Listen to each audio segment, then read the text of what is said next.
welcome everyone. Thanks for being here. This is Red Ice Radio. I'm Henrik. Don't miss our most recent live TV show, episode 12 of Weekend Warrior. Good stuff available right now to stream or download on our members' website, redicemembers.com. We have excerpts available on redice.tv as well. Go to the TV section. And by the way, please subscribe to our YouTube channel. Don't miss anything. Catch it as soon as it's out. It's youtube.com/rediceradio. It also looks like we'll be live streaming the Erkenbrand event that takes place in the Netherlands, or Holland here later next week. We're arranging everything right now. It's Tuesday the 27th. We're going to have speaking Millennial Woes, Roger Devlin, and another third speaker, which we don't know the name of yet. We'll be streaming the talks as audio only for Roger Devlin and the third speaker, but we'll have the video streaming of Woes when he speaks. We'll have more info for you as it comes in on redice.tv/live. Well, today we have a show about philosophy, art, and culture. We are going to speak with the guys from the radio show KulturKampf, and we're going to peer into the metapolitical and diagnose the problems and discuss the remedies to it. Good show ahead. Stay tuned. Well, ladies and gentlemen, we have 4 guests and 1 co-host with us today, so this will be a lot of fun. It's always good to do shows, group shows with a bunch of people. We do usually we do just kind of one-on-one, but it's really good to get a good group of guys together. So in no particular order, we have with us Gaius Tacitus, Aristocles, Tharru, and Titus Flavius. All of these are from KulturKampf, and we also have Reinhardt sitting in with me as a co-host today. Thanks for everyone for being here. It's good to have you guys with us. Thank you for having us. Thanks for having us. Thank you. Let's just kind of jump in here and do some quick introductions first, so our audience can hear, obviously, who is who here first. So I guess we'll do the same order. Gaius Tacitus, tell us a bit about yourself. Hi, so Tacitus is the pseudonym I go by. I actually have a background in computer science, and I found my way to literature and philosophy, ironically enough, in graduate school for computer science. And I started off making my own YouTube channel, which has been sorely neglected. And Titus actually reached out to me about 6 months ago and asked me if I wanted to join KulturKampf as a segment contributor, and I had such a good time doing that, and the other guys liked me enough that I joined as a co-host. Excellent, very good. Aristocles? Yeah, we joined to start with. Titus reached out on the forums, and specifically he was asking, it started out as a kind of thing. He wanted to create a ebook depository for, the alt-right, for TRS, etc. And then eventually that thread evolved into him asking if we would be interested, or someone would be interested in doing a podcast on philosophy and high culture and literature, etc. And I volunteered, which I'm usually not willing to do because I'm a bit shy, but I'm really glad I did. And I'm a student, quite young, the youngest of the bunch, and living in Germany. And yeah, so far it's been a great experience, and I'm glad I started it. Very good. Maybe we can talk a bit more about Germany, your experiences there later too, if we get a chance for that. Tharru? Or Tharru? I don't know how you say that. Yeah, it's Tharru. So it's actually a shortened version of Tharru Siri Larbe, which is an anagram for Eric Arthur Blair, who, if you're familiar with, is actually the real name of George Orwell. So, but I just go by Tharru usually. Again, it's kind of similar to Aristocles. Titus reached out to me, I think actually via PM on the forums, asking if I'd be interested in contributing to or doing a philosophy podcast with him. And I jumped at the opportunity, the invitation. My background's in philosophy specifically. I'm currently finishing up my last semester in philosophy, and so yeah, that's how I got into this. So it's been quite a wild ride, and a lot of fun. It's a good group of guys, and I look forward and enjoy doing all the episodes that we've done and will do. Titus of the Flavian dynasty. It seems like you're the guy who pulled all this together then. Yes, sir.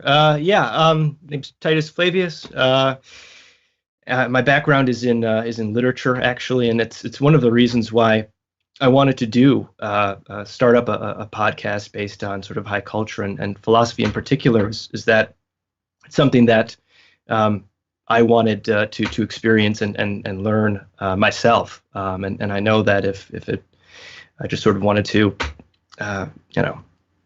sort of spread the gospel of European culture to everyone, including myself. So we've kind of already talked a bit about some of the purpose of the show or some of the goals that you guys had with it.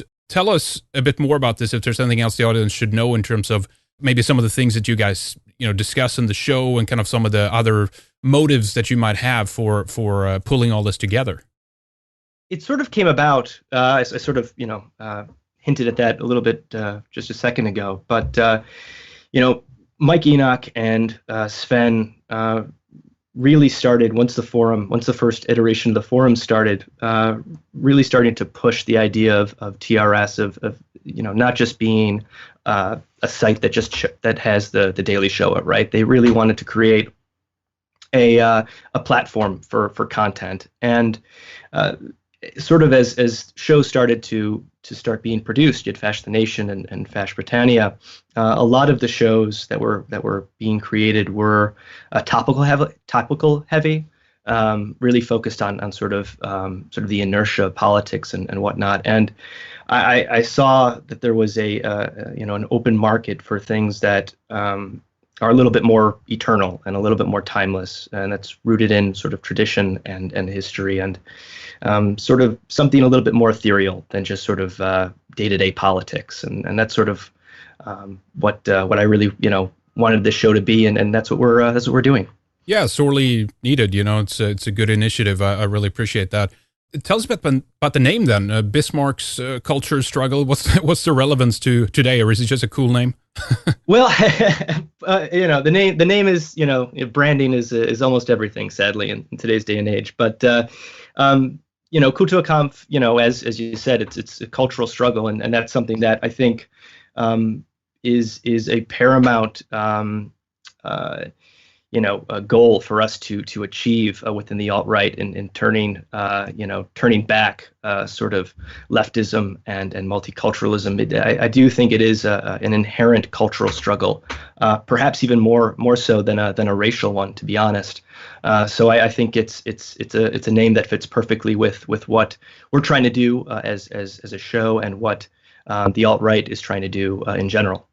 Just to add to that, I think that so this sort of comes into content that we haven't got to yet on our own show that we will be diving into. But really, if you look at sort of the success of the left, is that one of the things that they've been really successful at doing is sort of making Western history incoherent to our sort of current age, or our current year, our modern era, in that it's incoherent because we don't have a knowledge of it. So it's sort of like walking down a road that when you turn around, there's no more road, and so you don't know where you've come from, and it can be very disorienting. And I think at least part of that idea is built into why I jumped at this opportunity, because so much of our history is philosophy, and so I thought it would be a good opportunity to, in this cultural struggle, to give listeners and individuals interested in learning where we came from and how we came to think the way we do, and these institutions and systems that we have that are currently being eroded and actively attacked came to be, and all of that is at some level rooted in Western philosophy. So I think that I like Titus. I think the name KulturKampf is perfect. All right, very good. Reinhard, do you want to go next? Yeah, so you guys decided to start off with Plato's Republic. Why did you choose to begin with this book in particular? Oh, we can all have our different reasons why we thought it was a good idea. But something I mentioned very early on was that Alfred North Whitehead's quote, "All of Western philosophy is but footnotes to Plato." That was really the primary reason. We debated a bit about should we start instead with the pre-Socratics, or maybe we should do the trial of Socrates, Plato's trial of Socrates and Xenophon's, so we could cover Socrates before going directly into Plato. But we decided, just as a launching pad, I guess you could say. Well, it was 10 episodes, a bit more of than a launching pad, of course, but uh, run with the metaphor, even though it's bad. As a launching pad, we thought it would be a good idea because it's also very well known. I mean, if you start talking about Thales or Anaxagoras or Anaximander, people will be a bit Right. confused, and it's so. In some sense, it was a little bit marketing in the sense that we can get many listeners on the first episode by talking about Plato first instead of some pre-Socratics. But it was also interest as well. I had already read it at that point, but wanted to read it again, and so in general, it was just also just general interest in reading it and discussing it. So that's my perspective on why we chose it. I also thought to sort of build on that. I agree, and I would agree with everything Aristocles said, and I think that covers it pretty well. But just to add again, regarding the pre-Socratics, Plato had a really good way of sort of synthesizing and bringing in pre-Socratic views and Pythagorean views and people like Parmenides and so in some sense, covering the Republic, you're also covering some of not just the pre-Socratics, but other schools of thought, and it's often. I think I do remember myself saying that this is often the first place that most freshman philosophy students start off with, and so I thought it would just be natural to continue that tradition. So Absolutely, very good. Any addition to that, guys? Tacitus, you want to go? Well, that was before my tenure on the show. All I'll say is, ironically enough, this was actually the very first book on philosophy that I had read. Nice. Yeah, it's definitely a good place to start. So how do you guys see Plato's Republic being relevant to our contemporary culture war? In other words, which ideas, values, or concepts in particular do you think our movement could benefit the most from understanding?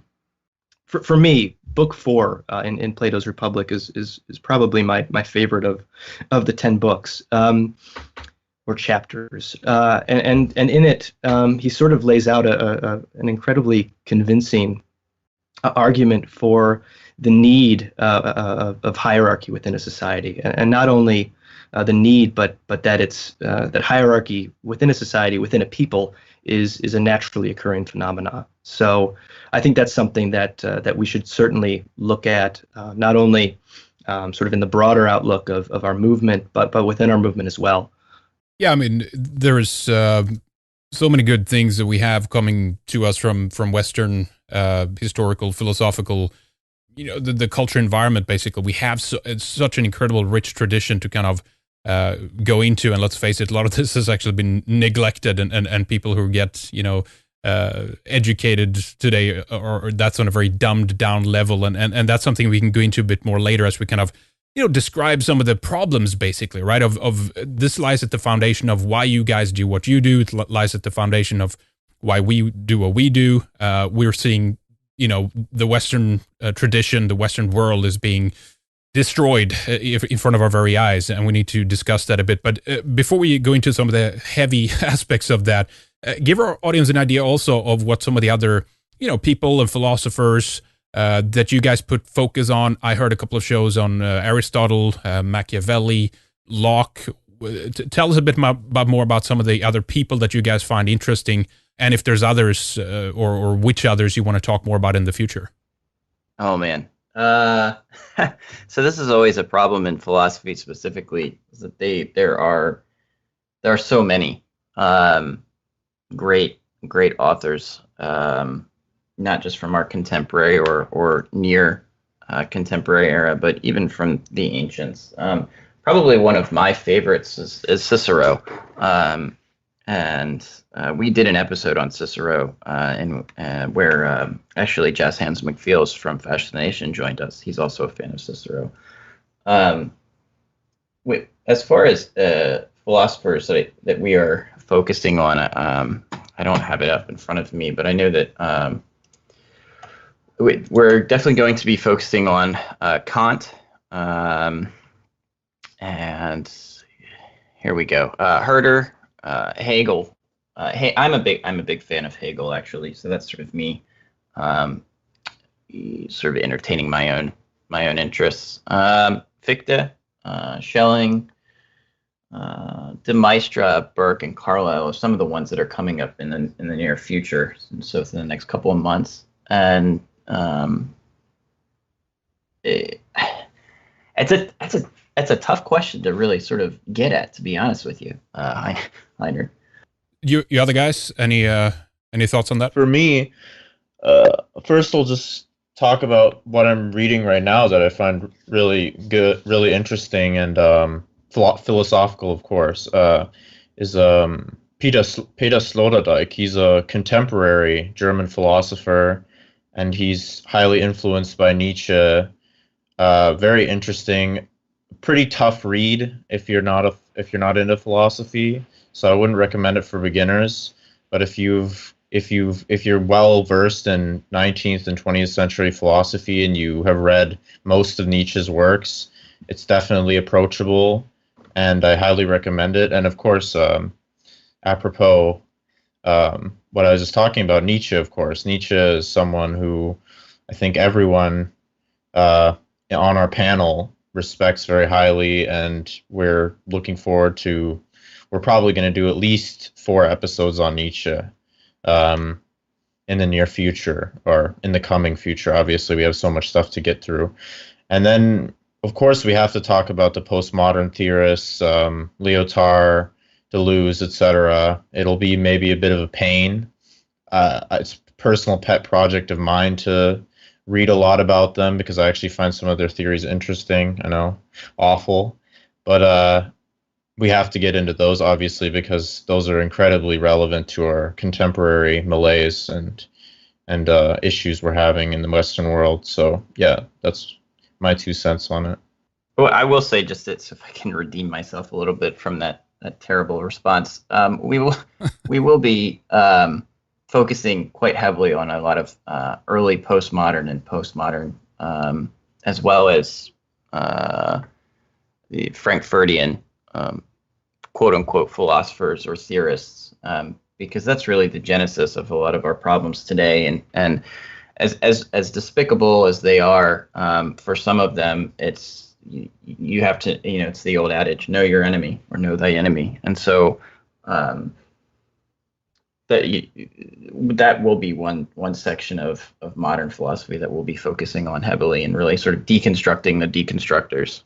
Yeah, it's interesting how some of the stuff within the Frankfurt School, I think people in the alt-right might even be sympathetic towards. Obviously, the overwhelming majority is divisive and contrary to our interests, but I remember listening to Jonathan Bowden talk about the Frankfurt School, and he actually praised some of their criticisms of the military-industrial complex. So I think I would certainly look forward to hearing you guys go through some of the thinkers from the Frankfurt School and seeing if there maybe is some overlap. Adorno's one of the least bad, because he was a very kind of intellectual snob. He hated jazz music. Right. The only thing he wrote that was incredibly bad was obviously the authoritarian personality, and that's a huge bad, because that was literally like demonize Western white Christian people. The book, I mean, it was basically the treatise, which is still taught in sociology courses and theory courses today. So but generally everything else he wrote is mostly very good and very interesting. So yeah, you're right. There's a lot of stuff gained.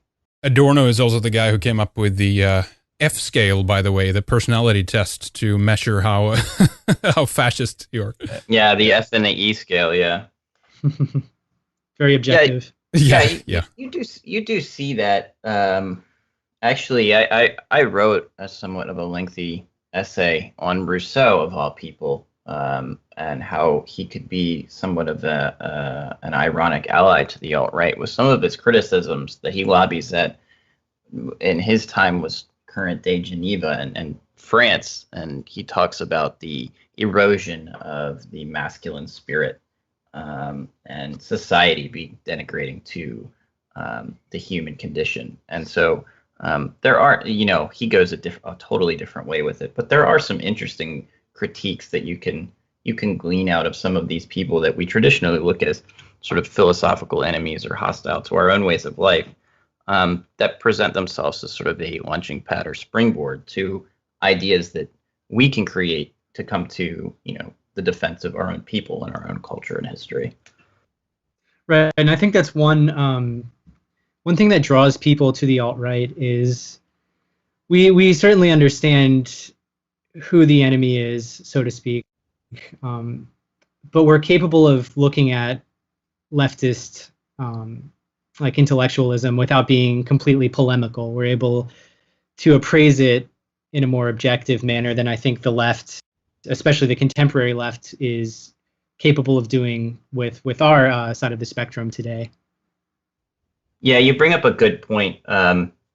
This is actually, to tie this back into something that we could glean out of Plato, that we, at least from my own personal opinion, is what's important out of Plato is that I believe it was in book 5 or 6, I can't remember. He outlines sort of the natural progression of the life and education of the ancillary or auxiliary class before they become guardians. And so for him, a guardian would only be someone who had survived the trials of all the previous stages, including being a member in the military, obviously, and at that point, the guardian class would all be basically philosophers, and it was important for him. He marks the age at 50 years of age.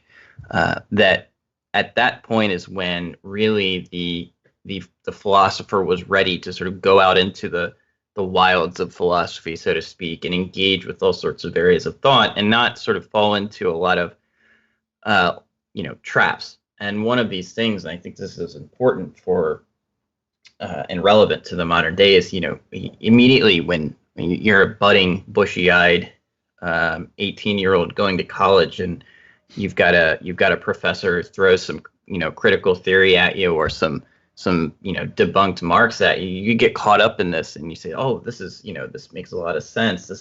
Look at all of this injustice, when really you are so far from being in a position where you are able to sort of objectively look at what Marx is saying, or some of these critical theorists are saying, and recognize which parts seem to have some sort of legitimacy and which parts are just total BS. And I think that's an important concept. That.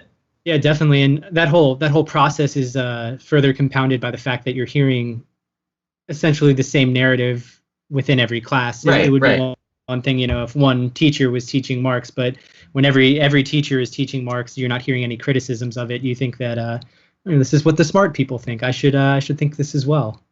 Yeah, recently you guys participated in a live debate with a few Marxists. Why don't you tell us a little more about that? How it came about, what topics were discussed, and of course what the outcome was.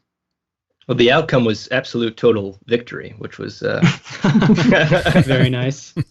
But Tharru, you sort of run through the because you actually interacted with the main sort of victim of that debate. Just sort of, you want to run through that sort of getting him to come on? Yeah, sure. So I was actually approached by, I had no idea who the hell this guy was before I was approached by a couple people who shall remain unnamed within the alt-right, who were like, Tharru, you've got to invite this guy on your show for a debate so you can just totally destroy him and firmly and finally seat Pole's superiority over lefty Pole. And I was like, who the hell is this guy? So I looked at a couple of his videos, and this kid's 18. He just started university. He's like your typical, to use the Marxian term, petite bourgeois, just total basic. I don't know if you guys have language. Just basic bitch. No problem. Go ahead. Yeah, That's fine. he's just your basic bitch. 18-year-old shitlib in the UK who's privileged as all hell, thinking that he's leading the revolution, making YouTube videos online, talking about like the exploited working class. And I watched a couple of these videos with Tacitus and Titus. Everybody had agreed pretty much, automatically that we would debate this guy. So I set it up, and he initially wanted to debate like that day, right? So, and I was like, no, like we need some time to get some stuff together. I wanted to look into some of the stuff that he was saying, and I went into this thinking that I made the mistake. I don't know why I allowed myself to make that mistake, but I went into this thinking that it would be sort of like a formal debate, kind of that he would understand or even know what formal debate looks like, sort of point, counterpoint, that sort of thing. And so we did a lot of preparation, and it was clear that they did none.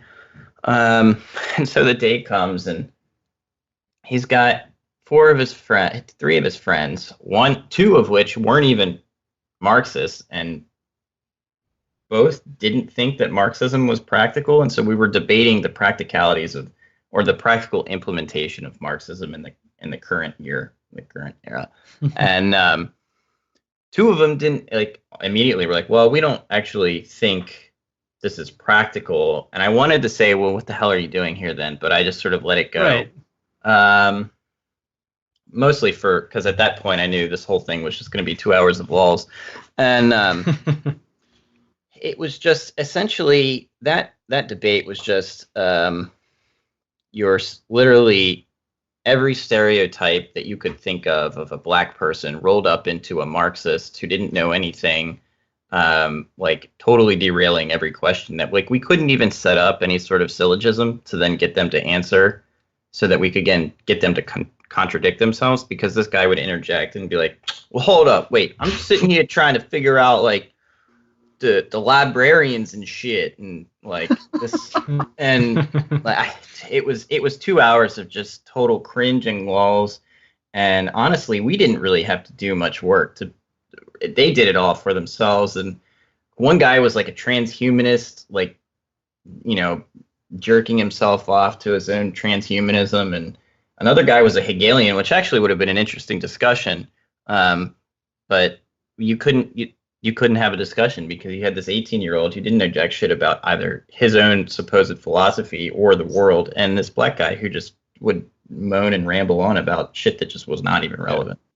Yeah, the black guy really, unfortunately, made the whole debate. I mean, it was good in the sense that, we got a lot of praise and it got a lot of views, and that was all nice, and it was kind of like a lolcow. I mean, not much substance was gleaned from that debate, I guess you could say. The only thing that was worth it for me was dropping that tactical nuke at the end. That was it. Yes, yeah, and it had the intended effect throughout the entire 2 hours. It's that I think it was Napoleon who said, never interfere when your enemy is making a mistake, and it was just mistake after mistake after mistake, and then we just sort of close it out, with sort of the setup of getting them to admit that committing mass murder is okay if it's towards the ends of communism, and then Tharru set up well, would you kill 6 million Jews for communism, and then it just sort of they all just wowed and left like yeah. They always could. Yeah, what do you even say to that? I mean, that's pretty amusing. I looked online at Lefty Paul, which is obviously on 8chan, and I was looking at some of their responses to that whole debate, and they were very disappointed with the performance of the people on their side. In particular, I believe the black gentleman who was making a fool out of himself. Everyone was very ashamed that these people were representing them. So I think total victory is definitely the accurate way to describe that. So well done, gentlemen. Thank you. I actually went on Lefty Poll, I think a day or so later, because there was threat after, like, they were in total disarray. And I actually got a couple of these Marxists to actually shit on the black guy, like specifically because he was black.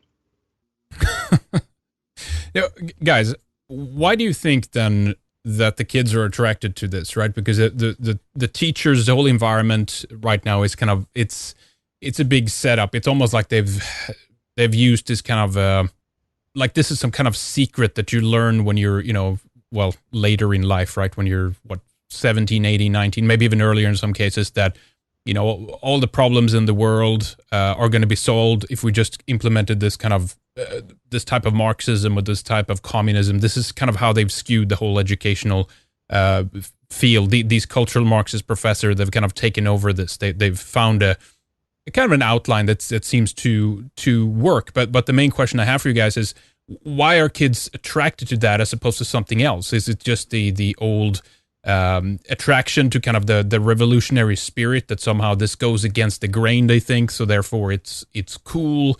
Or is it more to it than that? I mean, I'm asking this because we want to try to get closer to how do we get them over to our side instead, as opposed to what these lefties are offer. But what would you guys say to why they're attracted to? I think it's a little bit even simpler than that, because as it was evidenced in this debate, each one of them, even the black guy, the engine kangs, they were their own special snowflake type of Marxists, and they were self-admitted having not read anything that Marx or Lenin had ever wrote. It's just that they want to be cool. They want to be part of this club. They have these flat, superficial ideas. They have no backing for them. They have no real-life experience that would tell them one way or the other that this might work. But a lot of adults, a lot of teachers, I mean, the one guy was 18, and he was going off to college the week after, according to a since-deleted video. It must have been high school teachers, or just him going on Lefty Poll is how he found this. And he didn't think too much about it. He got a lot of attention because he made YouTube videos. And one thing I'll bring up is I was going on Lefty Poll after the fact too, and a lot of them were saying that they only liked him because they thought he was cute or something, homosexual attraction towards him, which that sort of tells you how much they care about their own ideology when that's what influences what they watch. If I could give a targeted answer to your specific question, not just about Jizzy or however you pronounce his name, special snowflake name if I ever heard one. But generally speaking, as someone who's gone to universities, in university, I would say it's a combination of multiple factors, but the biggest factor is primarily saturation. You don't really find any alternatives to, and this is part of the reason why many of the people on our side, on the alt-right, are former leftists. There's actually, they're either leftists or libertarians, and I think the reason why is because they're totally saturated with the leftist, in some cases Marxist or post-Marxist, and structuralist or post-structuralist, et cetera, ways of thinking. And if they're not completely pwned by those ideologies, they can still turn over. And the reason why is because those things lose their novelty after one exits university and isn't in a sinecure where you do that as a daytime job. Something Greg Johnson's talked about is that the system's no longer co-opting these young white males. So you can have all these white males learning about critical theory and women's feminist philosophy, etc. But none of it sticks because they don't continue. It doesn't translate into anything tangible afterwards.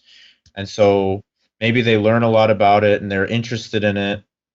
But I think especially for white men. I mean, maybe obviously the indoctrination is much stronger on the persons of color side, but for white men, there's just the incentives and the rewards for believing in these things are diminishing. So even if you find them interesting, like I do, for instance, there's no actual tangible real world reward, or at least it's becoming less and less every year or every month, it seems, in especially on American university campuses.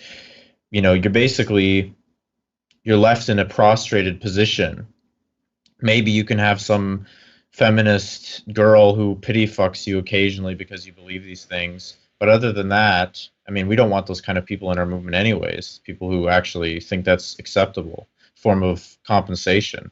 So I think the reason why is saturation, and also because, at least for me, I'm not speaking for everyone, but these ideas are actually interesting. Unless you have a complete, unless you have a protective shield going into university that kind of tells you to be suspicious of all these ideologies and theories before you enter, they are actually interesting. They seem novel.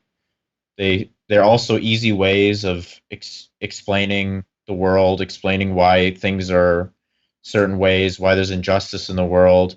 And of course, whites in general are more altruistic, so they want to support whatever cause has a just or equitable outcome, and so they kind of get led down the beaten path, led down the wooden path, so to speak, the wrong path. So yeah, that's what I would say about it. I don't want to. Oh, I go don't. ahead, Yeah. I don't want to counter signal you too much, Aristocles. But I actually I think you're giving them way too much credit.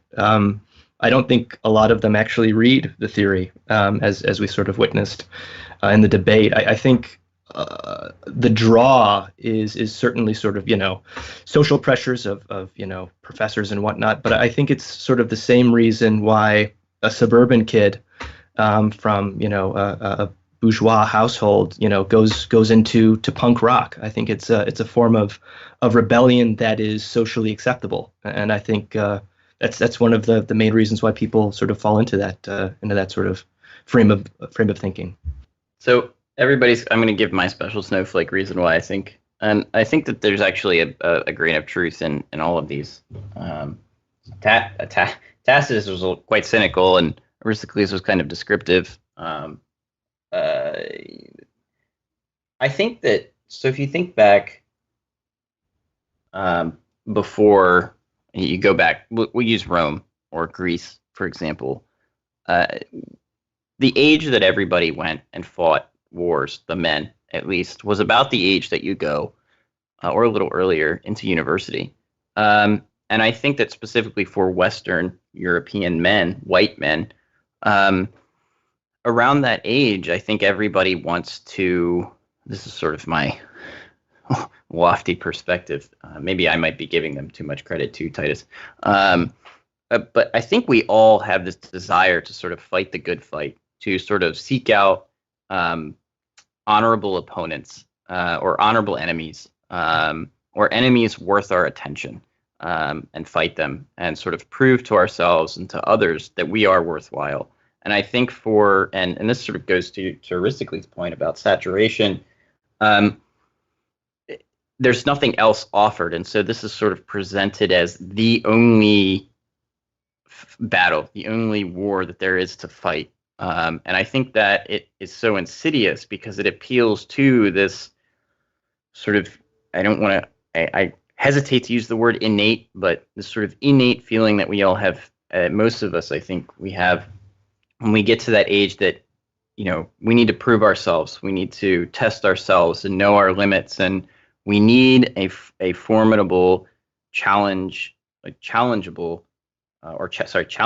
opponent to do this. And I think for many young kids, and most of these kids are white, they're upper middle class, they've never been tested really that much, especially physically, and that's a huge part of it, that they see this as sort of the only realistic or viable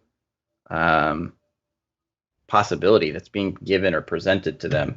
For my part, when I was that age, I was over in Iraq fighting a war. So like I was actually, figuring out what I was made of. And I think that this is why it's so insidious, and it explains why so many people are taken into it, is because it does sort of play on, Titus mentioned altruism.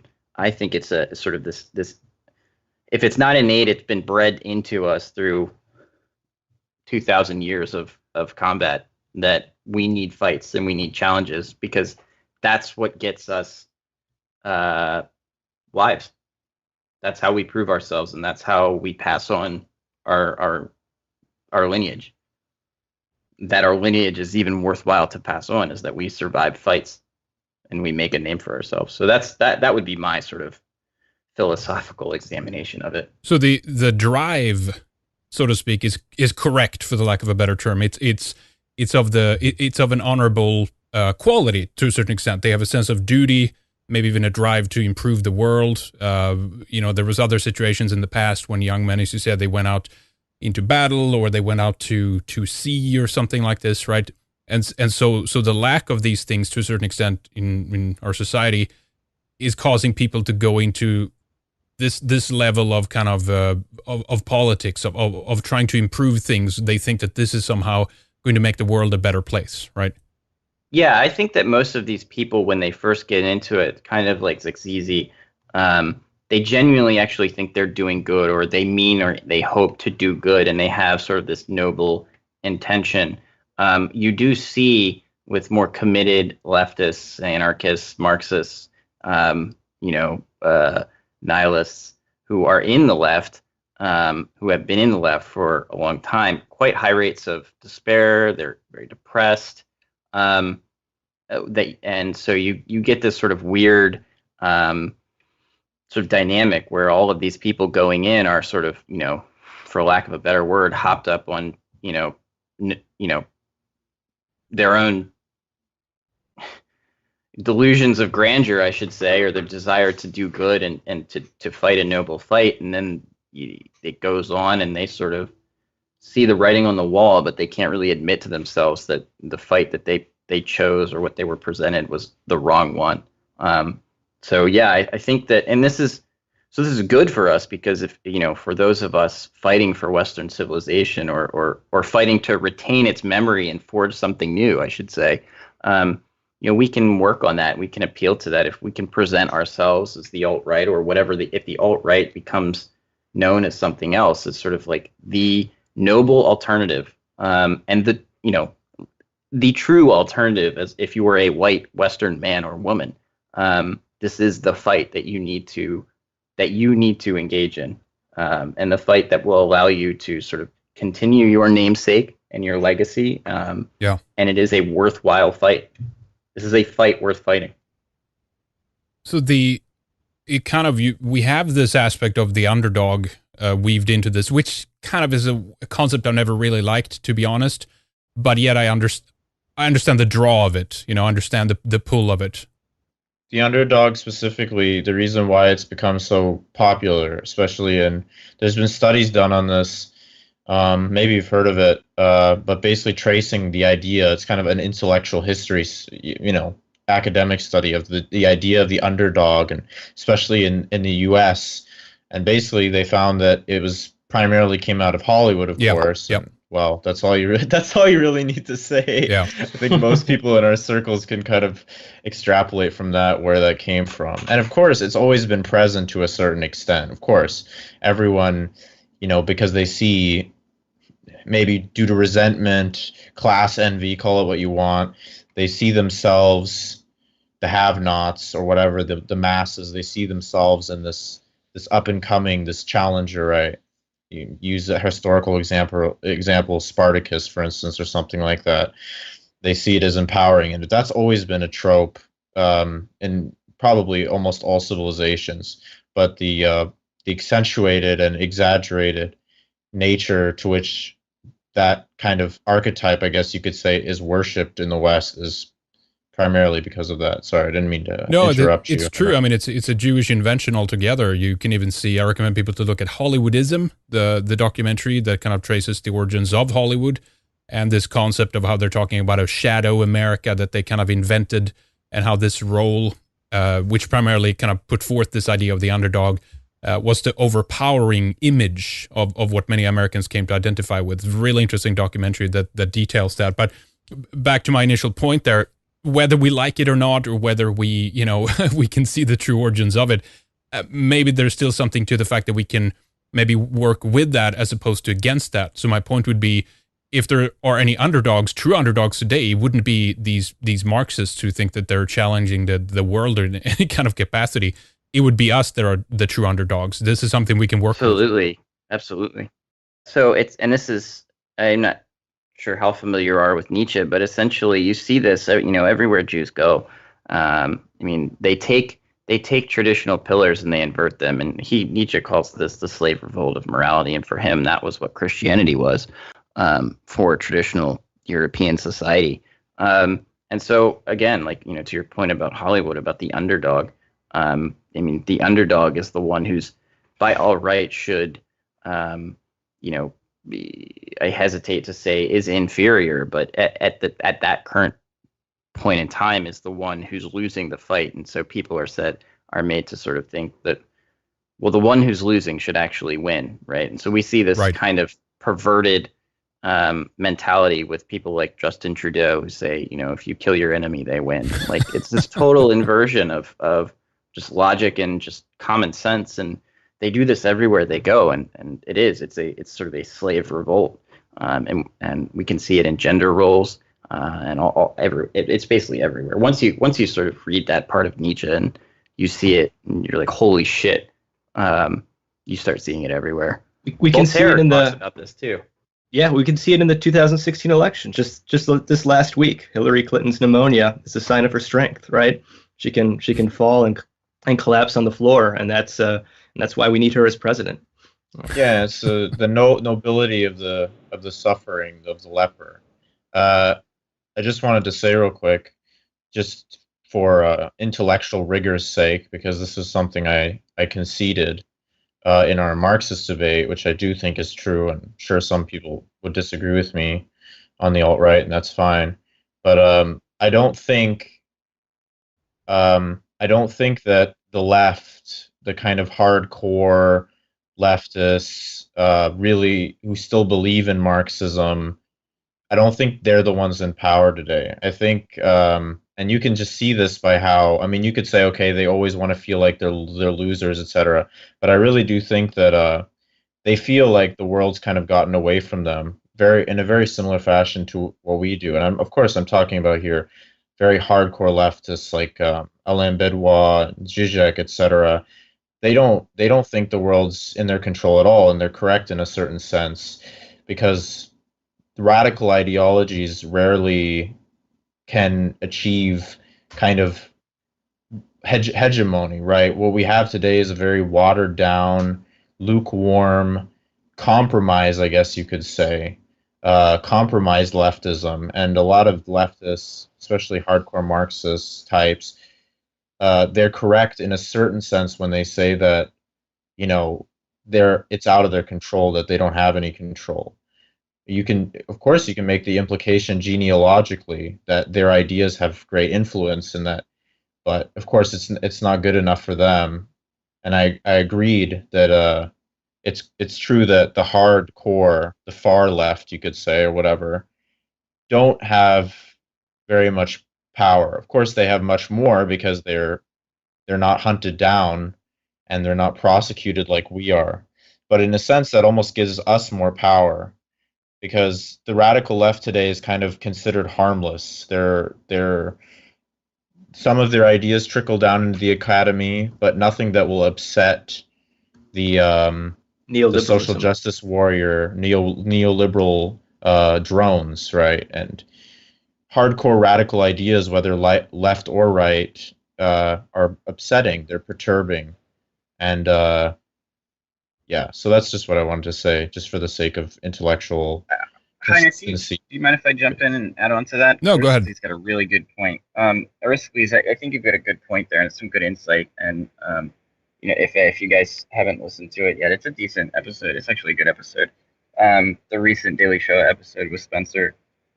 He references Sun Tzu's remark about, you don't ever want, you don't know, you always want to leave your enemy with a way out, and because if not, they're going to fight to the death because they don't have any other choice. And so I think this is one of the fatal mistakes of leftism, is that especially today we see with in Jews, 80 years later they're still prosecuting quote unquote Nazi janitors and accountants, right? They don't leave their enemies with any way out. And so the alt-right is sort of that manifestation of that sort of fight to the death mentality. And I think it will be their undoing, because I say this a lot, when white Western men in white societies, when they get really pissed off, they're really good at fucking shit up. They're really good at it. And our movement is typified by really, really smart people who are motivated. And we're pissed off. And don't make the white kids angry. Right. And and we don't have any other option. And I think that's the fatal flaw. So I agree with Aristocles' point. Well, very good. This is very interesting. We're obviously just kind of getting started here. I think we should take a short break here, though, at the end of the first segment, and then continue kind of just going right into the meat of it here in a little bit, and continue to kind of diagnose the problem, really, and try to get closer to how what we can do to turn this around, and what tools and weapons that we have at our disposal in the current way that this fight is playing itself out. So we have much more to get into here, but gentlemen, do give us a little bit more details about the show, of course, how people can listen to it, how often you do it, and if there's any one of you that want to give out, I don't know, if you have another website maybe, or a Twitter handle or something like that you want to give out, please do that. The floor is yours, gentlemen.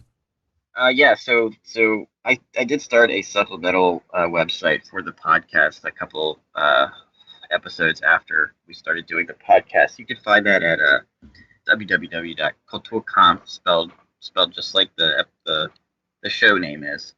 So KulturKampf.org. And it's been sort of neglected because my schedule's been quite busy. All of our schedules have been quite busy. And for myself, you can find me on Twitter at Vox Romani, VOXROMANI. And the other guys have Twitter accounts as well. So. Yeah. So also what we're doing upcoming, our schedule has had a bit of a spanner thrown into it, obviously because of the debate and now the interview, which is, very, very good though. It's nice to take a break from routine and a habitual kind of schedule once in a while. And we thank you very much for this opportunity to do this interview. But our next upcoming show will be Rousseau's Discourses on Inequality, and then after that we're doing 3-part series, at least we hope, on the French Revolution, going over Burke's, de Maistre's, and Carlyle's interpretations of the French Revolution. So yeah, and you can find me on Twitter at Aristocles_INV. So yeah, pass it on. Yeah, and our show, forgiving any sort of break in the schedule, always is published at TRS Radio on Thursdays. And my Twitter handle on Twitter is Tarpean_rock. It's TARPEIAN. Just to finish this off here, I mentioned earlier I actually have a YouTube channel, which I have 2 videos that I've been sitting on for a while. I've covered the works of Dante, well, his main work, and a couple general shows, and that's just under the pseudonym Gaius Tacitus, and my Twitter account is American Tacitus. Well, very good, gentlemen. We'll, of course, have the links up to the websites, and we'll add some links to the Twitter handles as well, in case you want to get a hold of the guys. But yeah, very good. I think we should just take a short break, gentlemen, and then we'll return with more. So stay with us, everybody, and we'll be right back. Well, don't miss the second hour coming up. We've extended the next segment a bit as we get into the details of diagnosing our societal pathologies and what we can do to turn this around. It's an excellent second hour that you shouldn't miss. RedIceMembers.com is the site for subscribers who want to stream or download this continuation or any of our previous shows. We have over 1,000 shows and growing each week. If you're not yet a member, definitely check it out. Tons of shows for you in the archives. And don't miss the new edition, the live TV show that we broadcast exclusively on the members' website. We have a growing number of people tuning in each weekend. You can also chat with other members during the show. And yes, we are working on a new members' website as well, a much-needed update. We'll probably bring in a bulletin board and make things a bit more interactive. We promise to make this part better. We're also going to do a few live shows where we take your calls as well and hear about your concerns and ideas. So stay tuned for that. We also, by the way, still have Red Ice t-shirts available, 100% organic, really comfy t-shirts that also is a way to support us. You can go to redice.tv/store. All right, folks, upcoming on the program before we proceed here, we have two Dutch guys, Bart and Michael, who are putting together the Erkenbrand conference in about a week from now in Rotterdam in Holland. We'll have more information about the live streaming on this soon here as well. We also have Paul Kersey coming on the show. He's the author of Whitey on the Moon and creator of the website Stuff Black People Don't Like. We also have Daniel Hammarberg and many more coming on after this. All right, well, we'll talk after the break. Thank you for listening. We'll be right back with more. Stay tuned.